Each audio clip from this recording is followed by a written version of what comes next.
Não, não dá. Vamos ver.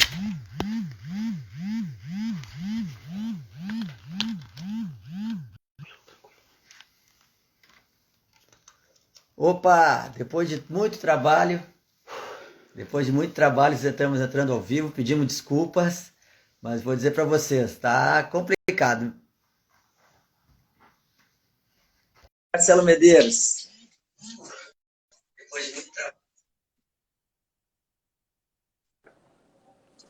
Presidente Marcelo Medeiros, olha só que coisa, hein? Boa noite, Luiz. Boa noite, tudo bem? Boa noite a toda a equipe da Objetiva. Boa noite especial para a tua audiência e para os torcedores e torcedoras coloradas que nos acompanham.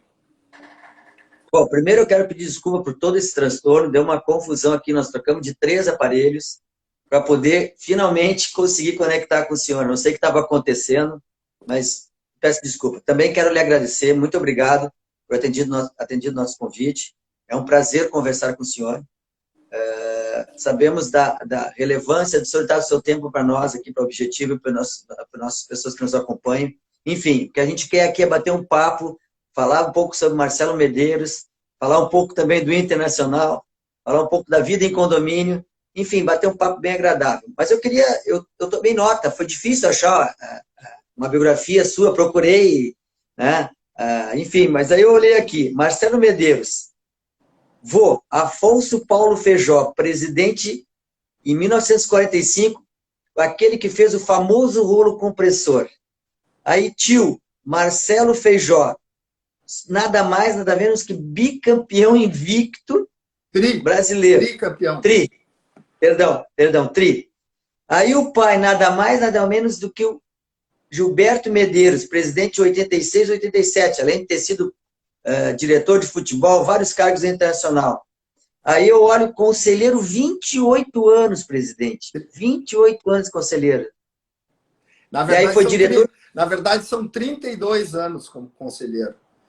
32 Eu entrei no conselho em 88. Esse ano... Quantos anos tinha? Eu tinha 28. Era um guri. Aí eu olho aqui, 2014 concorreu a presidente, perdeu para o Pífero, né? Compensação 2017 veio o Pífero fazendo campanha para se reeleger, foi lá e deu uma lavada. Reeleito 2019 até 2020. E uma coisa e algo que é muito importante lembrar, que a gente só fala no Gilberto Medeiros, do Marcelo Medeiros, filho da dona Alzira Medeiros, que deve ter aguentado poucas e boas, é ou não é verdade? É verdade, é verdade.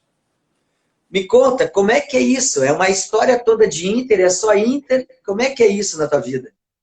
Cara, essa história aí que se repete, o meu avô entrou no clube no início da década de 40, ele já era um comerciante em ascensão, ele começou com um estabelecimento comercial na Zona Norte de Porto Alegre, e entrou para ajudar o Internacional, virou presidente em 44, 45, quando o Inter faz o seu primeiro grande time, que até hoje é lembrado como rolo compressor.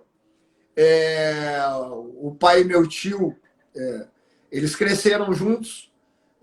Na época, o pai morava na Rua Esperança e o meu tio morava na Rua Formosa, que eram os antigos nomes da Esperança Miguel Tostes e a Formosa Florencio Gartua.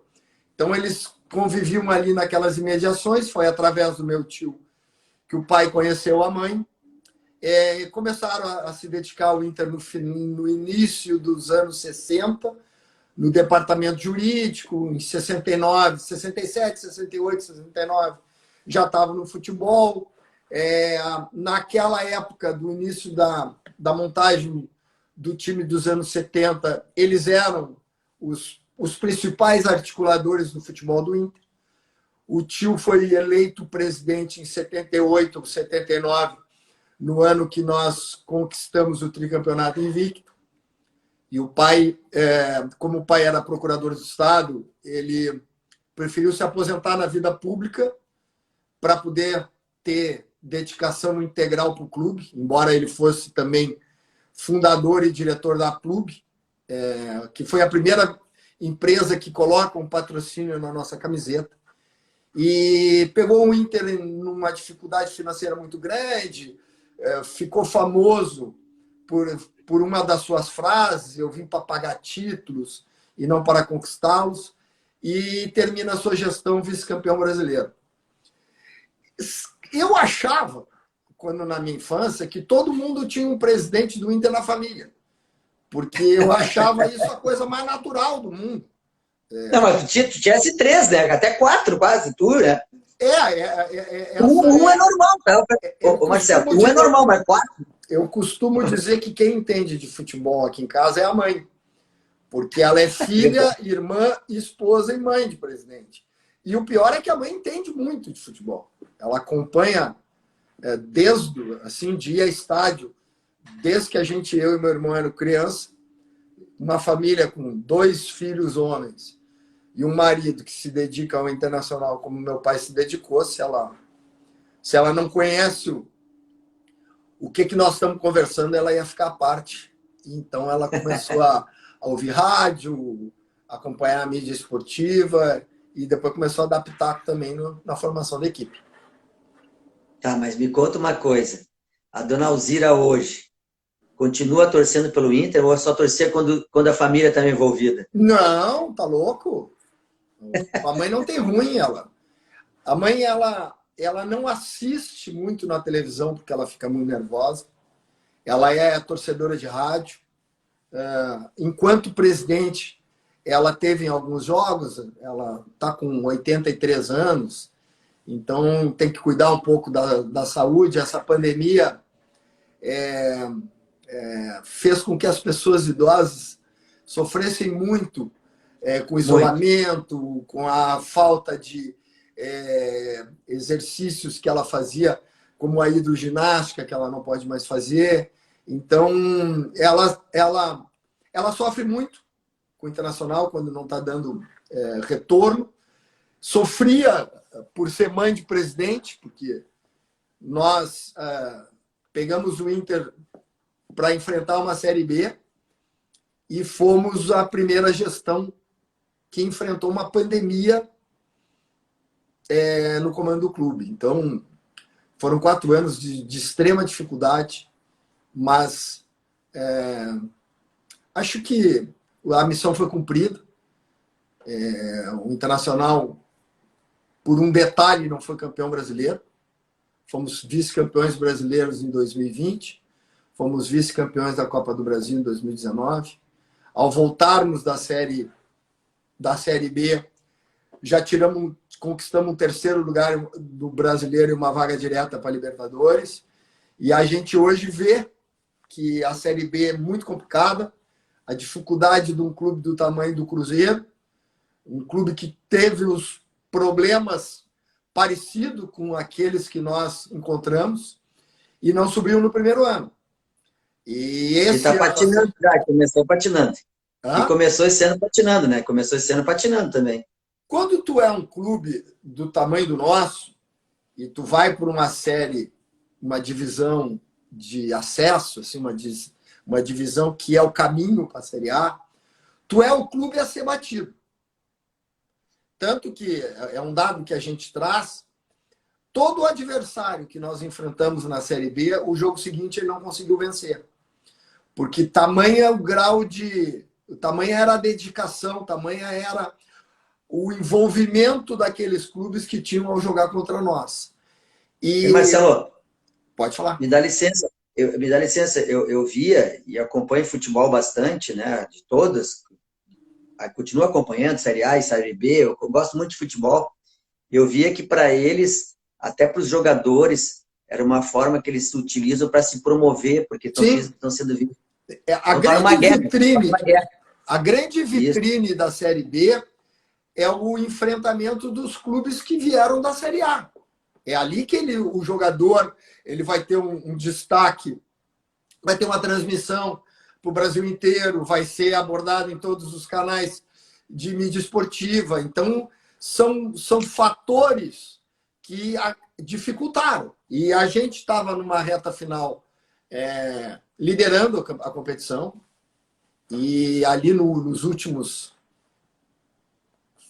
5, 6 rodadas, nós tivemos uma queda de desempenho, e por isso que nós intervimos no vestiário, tirando o Guto, que a gente agradece muito a dedicação dele, e efetivamos o Odair. E quando a gente efetiva o Odair, o Inter matematicamente ele conquista, se eu não me engano, no jogo contra o Oeste, a vaga para a Série A. Era isso que nós queríamos. Nós tínhamos que voltar no primeiro ano, porque 2 anos de Série B, o prejuízo, a perda de receita é oceânica, então nós tínhamos essa obrigação. E aí a gente, a dívida do clube que nós encontramos, sem falar em tudo que foi apurado, que está sendo apurado pelo Ministério Público. Era uma dívida de 62 milhões, no segundo ano nós baixamos para 25, no terceiro nós baixamos para 12, e a expectativa era de entregar o Inter em 2020 ou no 0-0 ou com um ano com lucratividade. Mas com a chegada desse maldito vírus que assolou o planeta, fazendo estrago nas famílias, nas vidas e na economia. O futebol parando por quase 5 meses e o calendário que era para terminar em 2020 terminou em 2021. Não é que o Inter gastou mais, o Inter perdeu muitas receitas que estavam orçadas para terminar em dia 31 de dezembro de 2020. E eu vou dar 3 exemplos. Presidente, deixa eu pedir uma licença para o senhor. Eu fiz uma listinha de perguntas, né? E que vai passar por aí, e até eu quero que os colorados se manifestem, tá? Mas eu antes de entrar nisso, quando a gente combinou Vidas em Condomínios, o presidente foi nos visitar na sede da Objetiva Condomínios em Porto Alegre, foi muito gentil. E aí eu perguntei, presidente, posso falar de futebol? E o presidente, pode falar. Eu disse, não, a gente também não quer ser indelicado, né? Porque uma coisa é o Marcelo Medeiros, conhecer um pouco mais Marcelo Medeiros, mas claro que a gente tem curiosidade de futebol. E eu tenho muitas também, como muitas pessoas devem ter. Mas eu queria que falasse, primeiro assim, 28 anos conselheiro, tá? O que desperta vontade depois de ver? Vamos lá. O avô nem tanto, porque tu não te regula com a meia idade, mas o teu tio tomando porrada, com desculpa da palavra, o teu pai também, né? O que faz essa paixão? Não, eu vou querer ser presidente do Inter. De onde é que vem isso? Bom, primeiro, foi muito importante essa tua abordagem sobre o nosso primeiro encontro, né? Que tu me convidaste para conhecer a tua empresa, que fica aqui em Porto Alegre, na rua Lucas de Oliveira. Eu agradeço o convite que tu me fizeste para conhecer a tua empresa. E quando tu me convidou para participar dessa live, isso faz mais ou menos 3 semanas. Inclusive, nós tínhamos um Grenal pela frente. Verdade. E eu disse, olha, não vamos gravar live depois do Grenal, porque tu pode ser mal interpretado. O Grenal é sempre um campeonato à parte, tem muita repercussão. E a gente marcou essa data que casualmente, ou pior, está sendo pior que depois de um jogo como o de ontem. Tá? É verdade. Mas deixa eu te dizer o que... Eu nunca pensei em ser presidente. Não imaginei que... Todos os caras que eu conheci que eu vou ser presidente do Inter não chegaram. Eu tenho esse histórico familiar, que eu não posso apagar a história da minha família. E quando eu nasci, e eu sou de 1960, só o meu avô tinha sido presidente. O meu avô foi presidente do clube e presidente do conselho. O meu pai e o meu tio começaram a trabalhar porque eles gostavam dessa função de departamento de futebol e tal, gostavam muito de futebol. Eu também gosto, desde criança, convivendo na intimidade do clube. Ali lá no ano 2000, 2002, quando o Fernando Carvalho assume a presidência do Inter, eu estava com 42 anos, digo, tá, agora eu já estou com filha, já minha vida, posso me entregar ao internacional com uma cabeça mais madura, a minha profissão já estava muito bem estabelecido na minha profissão, eu sou profissional liberal, sou sócio de um escritório de advocacia. E cheguei para o Fernando e disse, olha, eu queria ajudar o Internacional. Disse, onde é que tu quer? Eu disse, eu quero ir para a base. Eu acho que eu já tinha colaborado para outras direções de uma maneira no departamento jurídico. Quando eu era mais moço, o escritório onde eu trabalhava, naquela época era de forma gratuita. A gente advogava para o Internacional na área trabalhista. E eu falei para o Fernando, olha, eu queria ajudar o Inter, queria começar a conhecer a intimidade do clube, de verdade. E eu fui trabalhar na base. E na época a base funcionava no Beira-Rio. O Internacional tinha 2 gramados, o campo A e o B, que eram os gramados do profissional, e tinham 2 campos bem assim, diferentes do que a gente encontra lá no CT de Alvorada, campos mais de prejudicados, no Areião. Rudimentares, digamos assim. Hã? Rudimentares, digamos assim. Rudimentares. O alojamento dos atletas ficava no próprio Beira-Rio, o refeitório, e ia para lá. Sábado de tarde, ver jogo sub-17, sub-15, sub-20. E comecei ali. Quando o Fernando sai do clube e vem o Vitório, eu saí. A minha afinidade era principalmente com o Fernando Carvalho, Giovanni Luiz e tal. E sempre fui um conselheiro muito frequente, muito assíduo, muito presente. E em final de 2012, o Giovanni vai para a reeleição e um dia eu recebo uma ligação me convidando para acompanhar a delegação do Inter para um jogo no Nordeste. E eu digo, aí tem. Aí tem. E aí o que aconteceu? Estão preparando a cama, preparando a cama. O Giovanni me convidou para ser primeiro vice-presidente e ele foi reeleito e eu virei, além de vice-presidente, eu virei vice de futebol. Porque sim, naquela época na tua biografia tem isso. Na tua biografia tem eu também, não, vice-presidente de futebol. E eu fui vice de futebol no ano que o Inter jogou fora do Beira-Rio, quando o Beira-Rio estava no final da obra. E, cara, nós viajávamos 2 vezes por semana. Ou para Caxias, no jogo em casa, ou para casa do adversário, que era ou no interior do Rio Grande do Sul. O único jogo que nós fizemos em Porto Alegre foi na Arena. Foi na Arena do Grêmio. Que a gente tinha essa situação. E naquela época, o meu sonho não era ser presidente, o meu sonho era jogar no Beira-Rio. E aí, em 2014, a gente reinaugura o estádio. Naquele jogo festivo, teve uma festa lindíssima de reabertura do Beira-Rio, da reinauguração. Depois o jogo festivo contra o Peñarol. Mas o Inter só foi jogar na sua plenitude em agosto de 2014, depois da Copa. E aí a gente faz um Campeonato Brasileiro com o Abel no comando. Eu conheci o Abel no final de 2013, enquanto vice de futebol.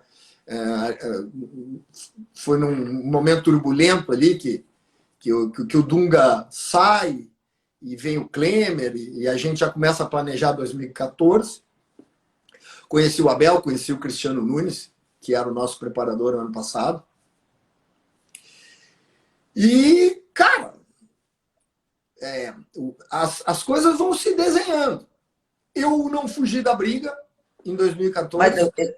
Mas eu me lembro, que eu li aqui, que em 2014 tu fosse para votação, né? Para tu fosse candidato. O Giovanni era o presidente do clube, ele tinha o direito de indicar o sucessor dele. Para mim foi um privilégio, foi uma honra ser ser indicado como sucessor do Giovanni, um cara que não teve o reconhecimento devido durante a presidência. Eu não tenho dúvida que se o Giovanni não tivesse sido presidente do Inter, o Beira-Rio não tinha sido reformado. Foi a obra mais barata das reformas de estádios e construção de estádios para a Copa. A parceria que o Inter tem com a Abril, o Inter não gasta um tostão pela reforma do estádio. Esse valor que foi gasto, o Inter paga com amortização a cada ano. Essa relação com eles é por 20 anos, e a cada ano, 1/20 da dívida ela é abatida. Então, foi uma equação... Marcelo, deixa eu te perguntar uma coisa. Eu me lembro que naquela época foi demolida uma parte do Beira-Rio e existia a possibilidade de fazer o recurso próprio. Sim. Ouvi isso. A história é a seguinte, né? Nós vamos falar muito pouco de condomínio, né? Mas vamos lá. Mas daqui a pouquinho eu vou te perguntar. Vou te perguntar aqui, ó. Daqui a pouquinho eu discordo e vejo. Durante 2010... Não. Quando o Inter se habilita, quando a Copa do Mundo é confirmada no Brasil e o Inter se habilita para ser o estádio da Copa, a arena do nosso rival já está em construção. E nós precisávamos reformar o estádio no prazo para entregá-lo na Copa do Mundo. O Conselho do Inter aprova a ideia de reformulação do estádio. E, num primeiro momento, o então presidente Vitório Piffer, ele garante que fará a obra com recursos próprios. Então, o Inter iria vender os eucaliptos, como vendeu, fazer campanha, como fez nos anos 60 para construir o Beira-Rio. E o Inter ganha a Libertadores de 2010. O Vitório não consegue indicar um sucessor, porque os dois candidatos, o Giovanni e o Pedro Afatato, são vice-presidentes do Vitório. E tem um confronto entre eles e o Giovanni ganha. O Inter vai para o Mundial em Abu Dhabi, o Giovanni fica aqui e o presidente Vitório Piffer dá início à reforma do estádio com recurso próprio, demolindo as sociais, a área das sociais. O que acontece? O Giovanni assume o clube. Eu não era da gestão de 2011, 2012. O Giovanni assume no início de 2011, em janeiro de 2011, e contrata o ex-secretário da Fazenda, o Aod Cunha, como o CEO do clube. E o Aod, que é um professor de economia, é uma pessoa gabaritada. O Inter também tinha uma comissão de obras muito bem representada, e eles começam a fazer conta. Eu brinco, essa frase nunca foi dita, mas eu brinco que o Aod disse para ele assim: tu vai ter que vender o Damião e o D'Alessandro para comprar tijolo, porque essa equação não para de pé. Esse assunto é levado ao conselho, a obra é interrompida.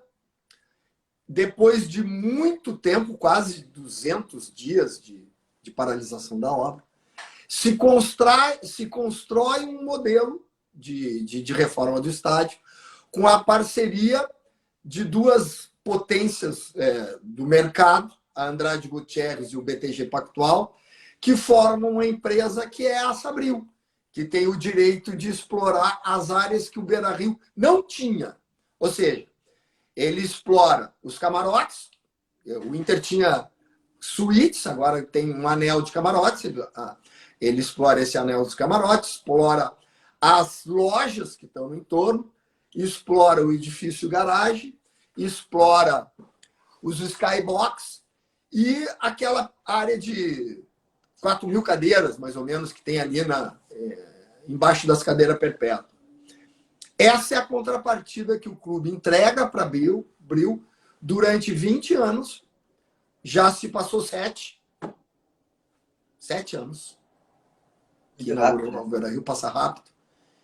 E daqui a Agora 13 anos o Inter tem o estádio reformado na sua plenitude. Agora vamos falar de condomínios, vamos falar um pouquinho de condomínio. Por que eu quero falar de condomínio? Eu queria saber a curiosidade da vida do presidente da Nacional entrando em casa num dia que ele perde um Grenal ou num dia que ele está tomando uma paulada e os vizinhos, como é que é isso? Aí tu entrava escondido? Como é que tu faz? Tu mora no condomínio, né? Moro num condomínio aqui na Bela Vista. Quantos apartamentos tem? Tem 10. Ah, não, então tu te escondeu bem. Tu te escondeu Não, bem, cara, né? assim, ó, tem até umas coisas curiosas, né? Eu tenho um vizinho, eu tinha um vizinho, que foi o construtor do prédio e gremista. Ele morava na cobertura e quando dava um tropeço, o filho dele me esperava na porta do meu apartamento. Não, só de brincadeira. Só para tirar uma onda, para dar uma gozada. Faz parte. Tinha um vizinho que é psiquiatra, que gosta muito de escrever sobre... Ele é escritor e é psiquiatra. Seguidamente ele está escrevendo sobre esporte. E um dia ele me perguntou como é que eu estava. E eu digo, cara, eu preciso de um centroavante. E ele escreve um artigo no Jornal Zero Hora sobre esse encontro. E de eu dizer para ele que eu precisava de um centroavante. Acho que isso foi até 2017, foi no início. Aí veio Damião e resolveu a nossa vida. Tu vê só. Quer dizer que viver em condomínio até para ti foi cômodo, hein? Eu tenho um vizinho de porta aqui. O filho é de um juiz federal. O filho dele é um colorado delirante. Cara, ele fez uma bandeira de uns 20 metros quadrados da Alessandro. E no meio da pandemia, ele disse, presidente, eu posso ir lá botar essa bandeira? Eu disse, mas como, meu filho? Como é que tu vai entrar no Beira-Rio? Então, cara, eu antes de ser presidente, eu fui 5 anos síndico do meu prédio. Então... me conta então, me conta um pouco. Isso tu não me falasse na nossa conversa. Que depois de ser presidente, ser síndico é uma barbada, né, velho? E mas todo mundo fala que é pior ser síndico. E todo mundo diz que pior é ser síndico, sabia, Marcelo? Eu moro no meu prédio desde a construção do prédio, eu moro aqui há mais de 20 anos. Minha filha nasceu aqui no apartamento que ela mora aqui desde que a gente veio para cá. Então eu sou, junto com 2 ou 3, os mais antigos. E, cara, se tu quer morar em condomínio, tu tem que entender que tu tem que respeitar a liberdade. A minha liberdade termina quando começa a liberdade do outro. Se eu não tenho essa capacidade de convivência e de compreensão, eu tenho que morar numa casa que não tem... E olhe lá, essa... hein? E olhe lá, hein? E olhe lá, cara. E hoje em dia, com essa loucurada de redes sociais, do mundo estar cada vez mais virtual, a gente tem que ter muita serenidade. Muita serenidade. Tu não tinha me contado que tinha sido síndico, né? O Objetivo Condomínio está aí na Félix. Teve uma reunião de condomínio. Eu te perguntar, me conta. Que aqui nesse meu prédio, são 10 unidades. E tinha 4 unidades com senhoras viúvas e idosas. E elas tinham as suas necessidades de querer ter um porteiro presencialmente com quem elas pudessem ter uma ajuda, numa compra, em qualquer situação. Elas tinham, assim, as suas preferências. E eu tinha um vizinho que era proprietário de uma unidade e não morava aqui, e que estava sempre querendo baratear um custo daqui, um custo dali. E existe uma diferença, né, nos condomínios entre os moradores e aqueles que alugam, né? Que tu tem o convívio com uma pessoa que vai morar no prédio que tu reside e tem uma pessoa que explora comercialmente o prédio que tu reside. E aí teve uma reunião de condomínio e o cara entra com um Código Civil. E o cara Logo para quem? E eu disse, o que é isso? É o Código Civil. Se tu é juiz? Se não, então guarda essa porcaria. Porque Código Civil tu não vai botar na mesa. E não botou. E não botou. E as velhinhas votavam tudo comigo, cara. Tá, Marcelo, agora aqui, ó. Agora vamos para polêmica. Vamos para polêmica, tá? Primeiro, assim, hoje nós temos que lembrar, né, Marcelo? Parece, assim, a Objetiva Condomínios e nós aqui que gerimos a Objetiva, temos algumas coisas que convergem, que dão positivamente, né? Nosso encontro foi algo positivo. Quero mandar um abraço para o André Cruz, né? Que é nosso amigão, que fez nosso link. Quero agradecer o Caco também, que o Caco está nos ajudando aí, né? Manda um abração para o Caco. Mas tem uma coisa que eu quero te lembrar hoje, que não sei se já deve estar sabendo, mas hoje faz 7 anos do falecimento do Fernandão. Tu teve com esse cara, né? Tu estivesse com ele. Fala um pouquinho do Fernandão, da pessoa do Fernandão, o que ele significava para o grupo e o que significou para o próprio Internacional. Cara, na verdade, eu convivi com o Fernandão muito pouco na parte... Porque o Fernandão, ele é treinador do Inter em 2012. Tá certo, verdade. E aí, nesse jogo que eu fui convidado para ir ao Nordeste, era ele o treinador. Né? Uhum.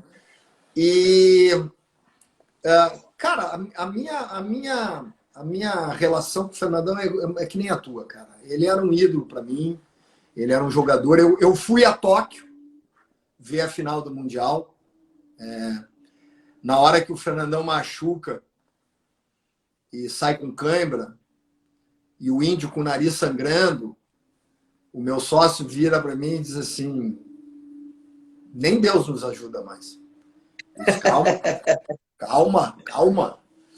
E nós fazendo aquele jogo que nós fizemos, um jogo maduro, um jogo pegado, um jogo que nós não deixamos o Barcelona jogar, o Fernandão foi fundamental naquilo. E há 7 anos atrás, quando aconteceu esse fatídico acidente, eu estava no Chile. Eu estava com o ex-vice de futebol, Roberto Melo. Nós fomos ao Chile trazer o Arangues de volta. Porque o chileno, ele se mandou daqui, ele achava que o contrato dele era só de 3 meses e tocou para o Chile e nós saímos correndo atrás dele, cara. Qual é? Da onde ele tirou isso? Da cabeça dele, né, tia? E aí nós fomos atrás dele. Não, Arangues, nós renovamos teu contrato é por prazo indeterminado, velho. Contrato de prazo indeterminado. Teu contrato é por 3 anos, não é 3 meses. E nós estávamos lá quando aconteceu esse trágico acidente e o Fernandão nos deixou. Mas hoje eu tenho o privilégio, a minha mulher é muito amiga da Fernanda, a minha enteada mais moça, é muito, muito amiga da Eloá, da filha do Fernando. Então a gente tem uma convivência muito próxima dos familiares do Fernando e fica só a saudade do atleta, do exemplo e significa para nós colorados. Agora nós vamos entrar naquilo que nós estávamos falando. Gerir um clube da 2ª divisão, pegar um vestiário que eu imagino completamente quebrado, um clube... Porque uma coisa é tu entrar contar no triunfo, né? Aí todo mundo é feliz. Agora, entrar da maneira que tu entraste, era o que tu esperava mesmo ou tinha mais problema que tu imaginavas?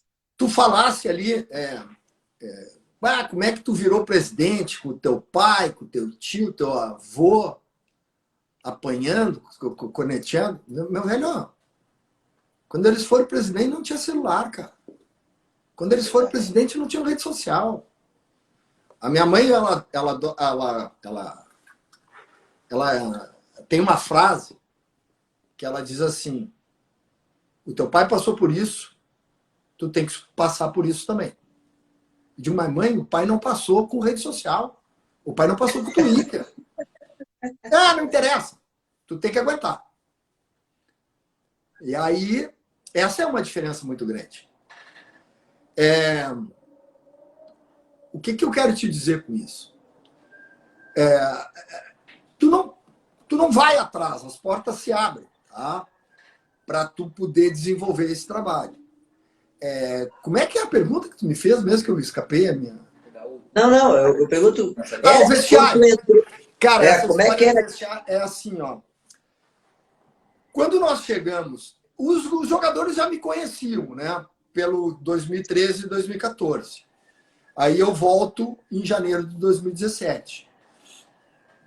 Conheci a mim e ao Roberto, porque o Roberto tinha sido meu assessor na época que eu era vice de futebol. Mas ali tinha quase 30 jogadores que estavam emprestados e vinham voltando dos empréstimos, e outros tantos jogadores identificados com rebaixamento. Nós tínhamos que fazer uma reengenharia de identificar as peças que a gente poderia usar no início. Mas eu conto um episódio que a gente foi fazer a pré-temporada em 2017 no Vila Aventura, ali em Viamão.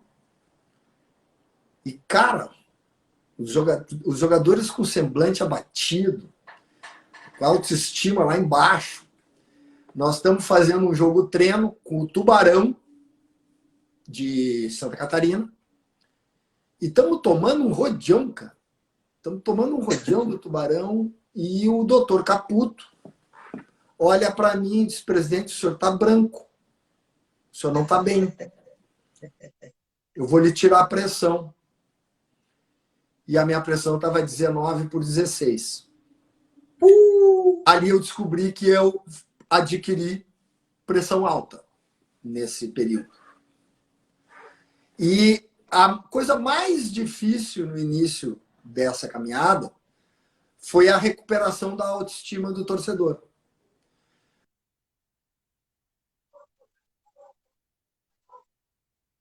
Porque o Inter criou um imbróglio na justiça e criou uma expectativa que no tapetão a gente não ia cair. Esse troço foi até abril. E o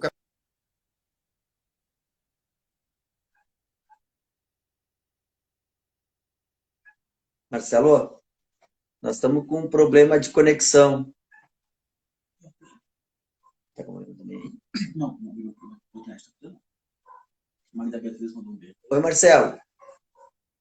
Pessoal, nós estamos com um probleminha de conexão. Vamos esperar ver o Marcelo voltar. O papo tá legal. Nós estamos...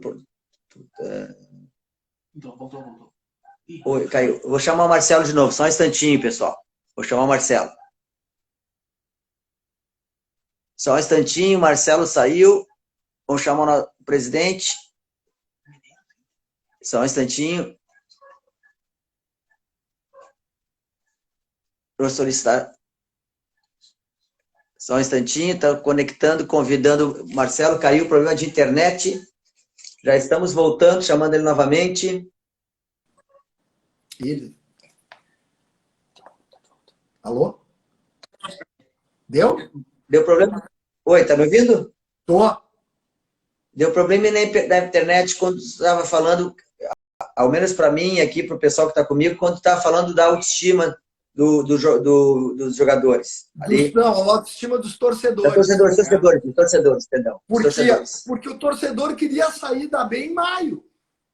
O torcedor queria sair da B em agosto. E a gente só ia sair da B em dezembro.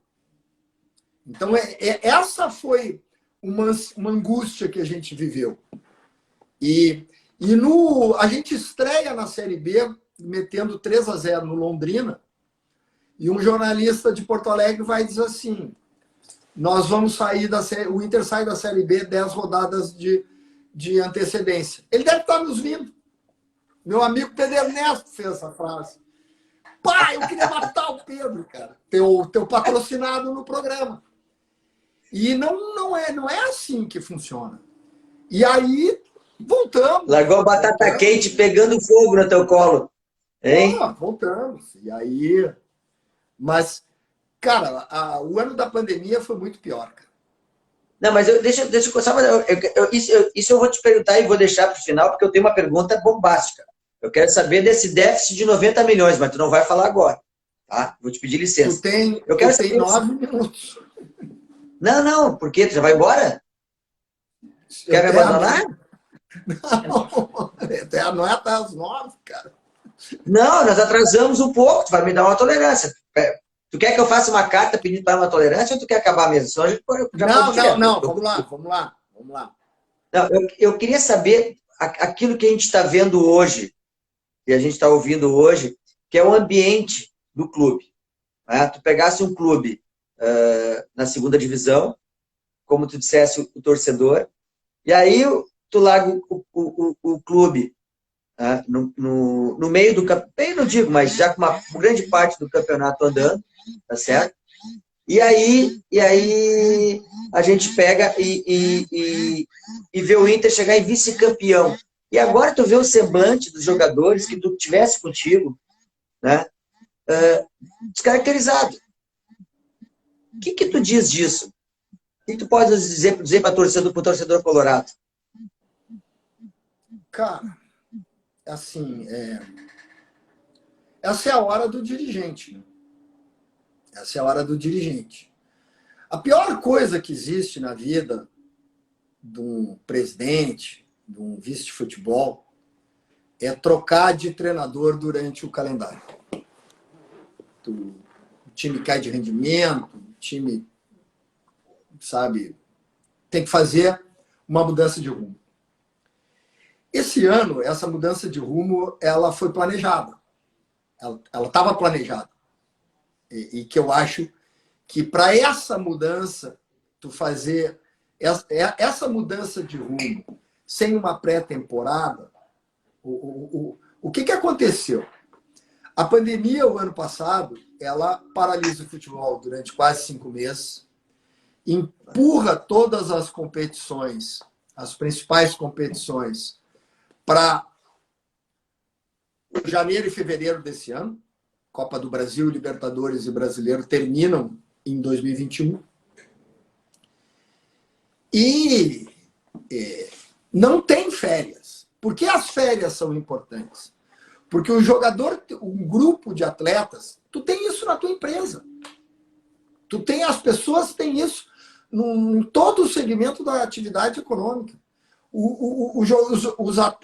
Aqueles que entram na arena saem de férias, desconectam com a temporada que passou e se preparam para uma próxima temporada, com trabalhos físicos, trabalhos técnicos e trabalhos táticos. O Inter termina um trabalho no dia 25 de fevereiro com o Abel Braga e o Cristiano Nunes, que era o nosso preparador físico, e começa outro com uma outra comissão técnica no dia 28 de fevereiro no Gauchão. E a mudança é muito drástica. É muito drástica. Do sistema de jogo, da língua, daquilo que o treinador quer, daquilo que a diretoria quer. E é difícil de tu fazer. Já é difícil fazer isso com pré-temporada. Fazer com competição em andamento é mais ainda. Tá, mas tu fala em língua e adaptação. Aí o Internacional, me lembro que, eu não sei qual treinador que saiu na época, trouxe o Kudê. Não, o Kudê veio no início da temporada. O Kudê fez toda a pré-temporada de 2020.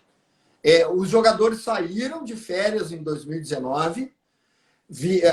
O planejamento do Kudê é feito pelo Roberto Melo, inclusive, que ainda estava no departamento de futebol no final de 2019.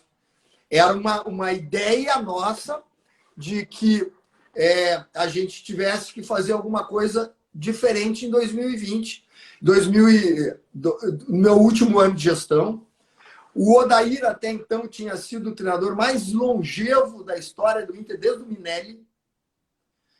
É um profissional que hoje está no mercado internacional.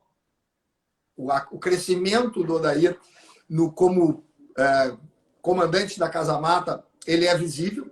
Ele já fez um trabalho que cresceu muito no Fluminense.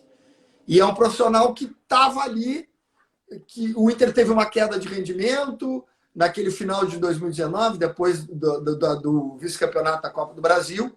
E a gente fez essa mudança para trazer o Kudê, um treinador que jogou futebol, que foi atleta, jogou, um treinador que já tem uma experiência mais larga no futebol, que já ganhou o campeonato argentino, e era um treinador que tinha uma proposta diferente, mas nós treinamos isso.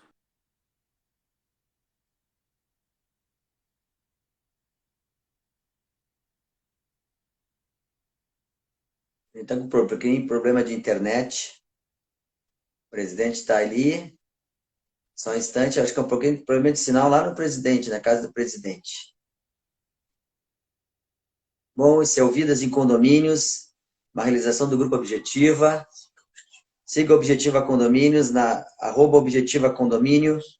Nosso site é objetivacondomínio.com.br. Eu vou chamar o presidente para se despedir, até porque ele também tem os compromissos dele. Eu só vou convidá-lo para se despedir. Só um instantinho, ele está chamando o presidente novamente. Voltei. Presidente, desculpa, presidente. Nós temos 5 minutos, eu sei que a gente tem 5 minutos, eu tenho seu compromisso. Só para a gente terminar. Vamos fazer 10. Vamos fazer 10 aqui. Tá. 10 minutos? Ok, 10 minutos. Vamos para o senhor então. Aí o senhor estava falando que o Kudê teve essa questão do... Aí, com a paralisação no dia 16 de março, nós colocamos o clube, nós paralisamos o clube durante 15 dias, tanto a área administrativa quanto a área esportiva, e demos 30 dias de férias, que foi até o final de abril. E o futebol só volta em final de julho. Então nós ficamos parados metade de março e abril, e na metade de maio a gente começa a treinar com rigorosos protocolos sanitários, treinos físicos. Não tinha treino com bola para não ter contato. Então o Kudê teve tempo para trabalhar. O Ramírez não. Ele não teve tempo. Eu acho, respondendo objetivamente a tua pergunta, eu não conheço a intimidade hoje do departamento de futebol. Eu não conheço os treinamentos que são feitos. Eu conheço as características dos meus atletas. Porque, tirando o Tyson e o Palácios, todos os jogadores do grupo profissional do Inter passaram por nós ou subiram conosco. Todos os jogadores da base que hoje atuam e fazem parte do grupo principal do Inter subiram o ano passado. Inclusive o Lucas Ramos. O Lucas Ramos subiu o ano passado para fazer um tratamento de fortalecimento e aumento da massa física. Ele era muito fraquinho, muito miúdo, vamos dizer assim. E fez 6 meses, ele subiu em agosto do ano passado. Então, se tu tem convicção, cara, fica com o treinador. Porque ainda tem outra peculiaridade, né? Tu não pode trocar mais de uma vez de treinador no Campeonato Brasileiro desse calendário. Então, tu vai trocar de treinador na segunda rodada, cara? Mas deixa eu lhe perguntar. Claro que tem essa questão do treinador, da mudança de treinador, então está se falando em multa rescisória, mas tomar 5-1, como é que está esse vestiário? Não pode estar bem. E não, esse vestiário, esse departamento já sai um pouco da departamento de futebol, esse departamento de futebol, esse vestiário, aí é a sua experiência, já não pede uma mudança? Não é nem questão de, aí não é nem questão eu vejo nem, não é questão de, como é que se diz, de convicção, né? É todo um desgaste. Então, não pede uma mudança no seu lugar. O senhor não pensa, não, está pedindo alguma mudança, tem que olhar um pouco melhor. Não é assim que se vê isso dentro do clube? Olha, tia, eu levei 25 anos, 30 anos para chegar à presidência do clube. Eu acho que a experiência na vida íntima, na parte interna, ela pode contribuir. Agora, 5-1 é ruim. 5-1 ruim é vergonhoso. Mas acontece. Tu tem que saber o que fazer daqui para frente. Se tu não tem esse norte, não sei. Tá, e me conta, 90 milhões de dívidas. Foi o final. 95. 95. Algo que marcou na conversa que nós tivemos foi foi o que o senhor disse para mim, Luiz. Tem algo que não foi contabilizado, que refere-se à premiação do vice-campeonato, e eu vejo isso como uma informação importante, porque a responsabilidade, aquilo que transmite para o público, ainda mais público esportivo, ela estigmatiza algo em cima de frases pesadas, como um déficit de 95 milhões, o clube está quebrado. Mas, segundo o senhor me falou, tem algo que não foi contabilizado, que faria parte do final do ano, né?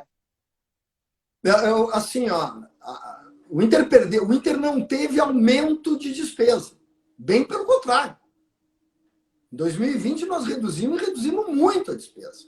Por exemplo, despesas de viagens da comunicação social, não teve.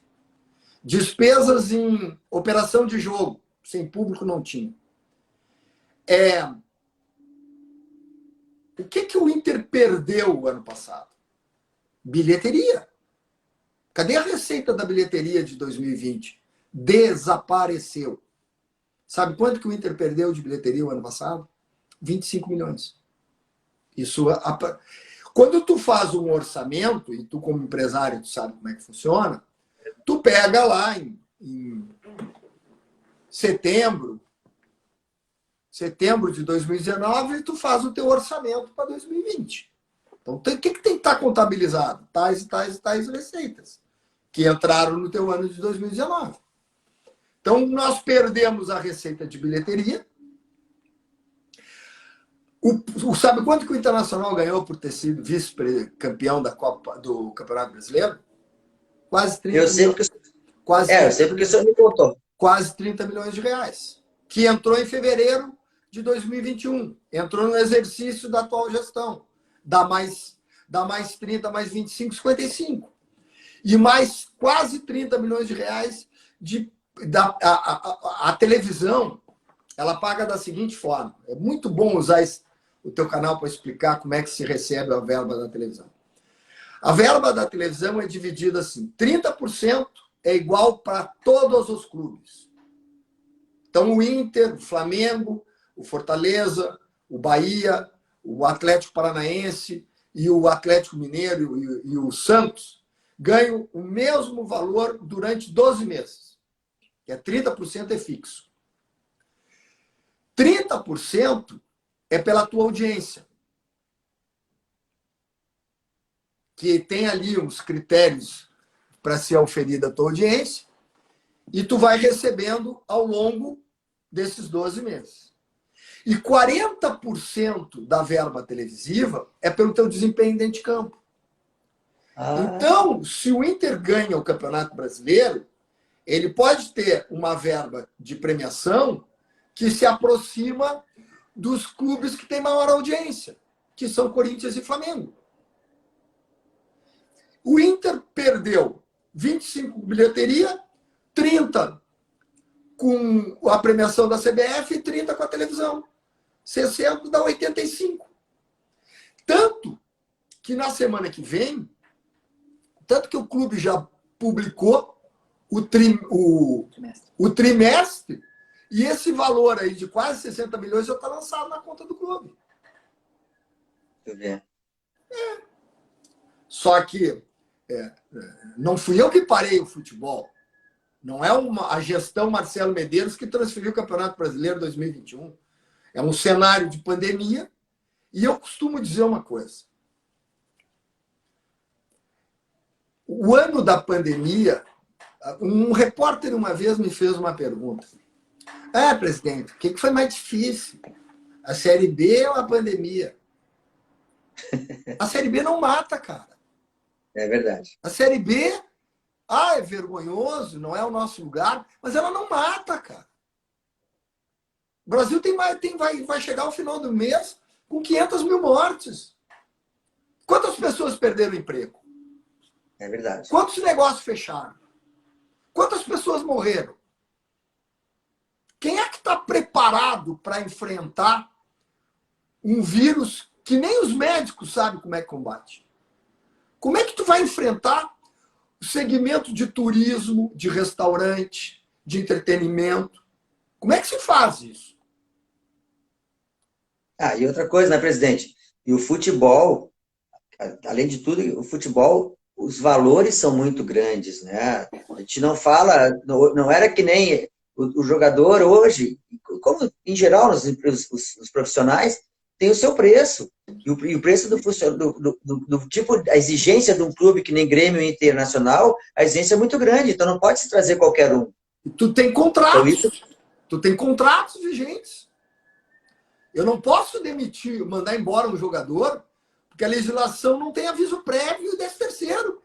É contrato por prazo determinado, tu tem que indenizar o contrato inteiro. Então tem ações que são inviáveis, tu não tem ferramenta para fazer. E esse foi o que nós enfrentamos, cara. E outra, com a economia no planeta, volto a repetir, e as janelas de transferência, elas também se alteraram, o mercado esfriou. Nós conseguimos fazer uma venda que foi importante, que foi a venda do Bruno Fux, mas nós tínhamos orçado um valor X de venda e nós fizemos X menos Y, porque nós não conseguíamos receita, embora nós tivéssemos o controle das despesas. Presidente, eu lastimo terminar, mas entendo perfeitamente, o papo está maravilhoso. Aquela que o senhor me contou da Nike, era uma história que era importante comentar da Nike, mas a gente marca outra live, Luiz, não tem problema nenhum. Beleza, muito obrigado. Mais uma vez, a sua gentileza, a gente estourou o tempo. Olha aqui, todo mundo ali batendo palma para o senhor, elogiando a nossa live. Nesse momento difícil, eu quero chamar a atenção de todos, nesse momento difícil que o clube passa, o presidente se propôs a fazer essa live, isso mostra a dignidade, a pessoa que ele é. Como a gente disse, nesses momentos, geralmente as pessoas se escondem, o presidente está aí, está dando, desculpa a expressão, dando a cara para bater esse papo agradabilíssimo. Eu conversei com o presidente há 3 semanas atrás e ele é essa pessoa agradável, né? Passou vários perrengues no Internacional, mas tem a satisfação e ele registrou que foi sempre uma alegria estar à frente do clube, né, presidente? Cara, ser presidente do Inter é uma honra, é um privilégio, cara, é uma satisfação. E se eu tivesse que fazer essa caminhada, eu faria toda ela de novo. Opa, isso aí tá abrindo uma candidatura? Né, tá louco? Mas se eu tivesse que fazer, todo dia foi um dia de aprendizado. A gente errou, eu errei, mas a gente se entregou o melhor que eu tinha, o melhor que meus pais tinham. Então foi uma honra, um privilégio, uma satisfação. E através do Inter eu pude conhecer pessoas bacanas como tu, cara. Muito obrigado mesmo. Eu quero agradecer o Vidas em Condomínios, que é o projeto do Grupo Objetiva Condomínios. Nós estamos aqui em Novo Hamburgo, Porto Alegre, na Lucas de Oliveira, no 24, e em São Leopoldo. Agradecer esse momento, esse papo agradável. Agora só tem um compromisso comigo. Claro, a gente vai dar um tempo para respirar, ter mais um pouquinho para falar. Vamos ver se já vai ter o treinador no Internacional, se o senhor voltar. Né? Também, vai ver, tudo isso pode acontecer, né? Nesse momento. Disse que hoje teria até uma reunião com o presidente, eu estava ouvindo isso, mas enfim, é o momento do clube, né? É o momento do clube. Então, lhe convidar para uma outra oportunidade e também registrar, agradecer o senhor, ao Caco aí que está aí atrás, ali, né? Passa de vez em quando. Caco, muito obrigado. Vou convidar o senhor para a gente apreciar um vinho junto. Eu sei que o senhor Boa, gosta muito de vinho. boa. Já separei os vinhos, tá? Já separei os vinhos. O presidente é um belo apreciador de vinho. Então, no momento certo, o André vai fazer o link, eu vou falar com o Caco, nós vamos tomar um vinho e bater um papo agradável. Perfeito. Você quer deixar seu último recado para todos aí, presidente? Não, agradecer aí o Grupo Objetiva pelo convite. Acho que é a segunda vez que eu me manifesto desde que eu deixei a presidência do Inter.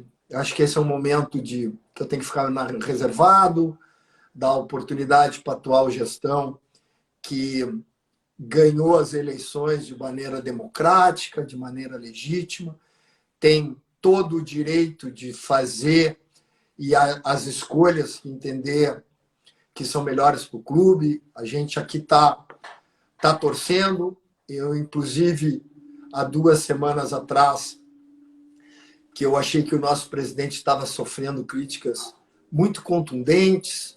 Eu liguei para ele, tomei um café com ele para mostrar minha solidariedade ao clube, aos caminhos que a gestão está escolhendo e desejar sorte e que a gente possa, num próximo encontro, vir de uma vitória importante que o nosso time conquiste dentro de campo.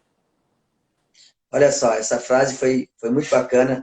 Esse é o Marcelo Medeiros, presidente do Internacional por 2 mandatos, neto, sobrinho e filho de grandes gloriosos Colorado. Presidente, muito obrigado a todos. E, se Deus quiser, nos encontramos em breve para tomar esse vinho e bater mais um papo. Boa noite ao senhor e boa noite a todos. Boa noite. Obrigado. Tchau.